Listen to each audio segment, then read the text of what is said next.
उसने हार नहीं मानी और रसोई में गई ताकि कोई चाकू या नुकीली चीज मिल सके, पर वहाँ के सारे दराज खाली थे। चाकू, कैंची, यहाँ तक कि ढक्कन खोलने वाली चीजें भी वहाँ से गायब थी।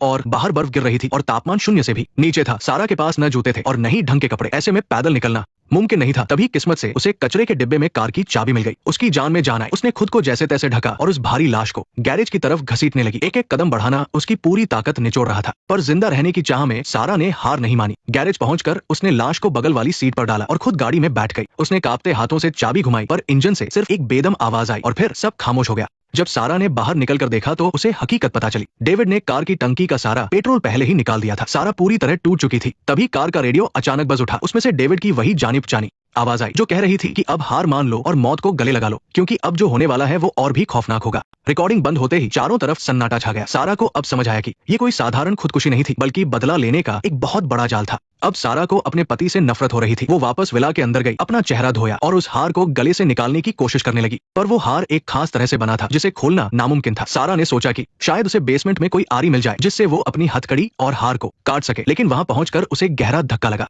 डेविड ने वहां से भी सारे औजार पहले ही हटा दिए थे। सारा जब बेबस महसूस कर रही थी, तभी दरवाजे पर किसी ने दस्तक दी। बाहर वही कर्मचारी सैम खड़ा था, जिसके साथ सारा का चक्कर चल रहा था। सारा ने हैरान होकर पूछा कि वो यहाँ कैसे आया। सैम ने बताया कि उसे सारा का मैसेज मिला था कि वो खतरे में है, इसलिए वो उसे बचाने चला आया। जमीन पर डेविड की लाश देखकर सैम ने सारा को एक राज बताया। उसने कहा कि कल पुलिस उनके ऑफिस आई थी और डेविड के खिलाफ सबूतों से छेड़छाड़ करने की जांच कर रही थी। अगर डेविड पकड़ा जाता तो उसे पूरी जिंदगी जेल में बितानी पड़ती। ये सब सुनकर सारा को सब समझ आ गया कि डेविड को उसकी बेवफाई का पता चल गया था और अपने गुनाह खुलने के डर से उसने सबको साथ ले जाने का फैसला किया। वे दोनों अभी कुछ सोच ही रहे थे कि बाहर एक कार आकर रुकी और दो अजनबी उतरे। उनमें से एक ने आते ही बिना कुछ कहे सैम के पेट में चाकू घूम दिया। ये दोनों कॉन्ट्रैक्ट किलर थे जिन्हें डेविड नहीं भेजा था। उसने उनसे वादा किया था कि विला में करोड़ों के हीरे रखे हैं और उन्हें पाने के लिए उन्हें सारा और सैम को मारना होगा। ये डेविड के प्लान का आखिरी हिस्सा था। उन दोनों भाइयों में से एक बहुत ही जब वे दोनों भाई आपस में बहस कर रहे थे,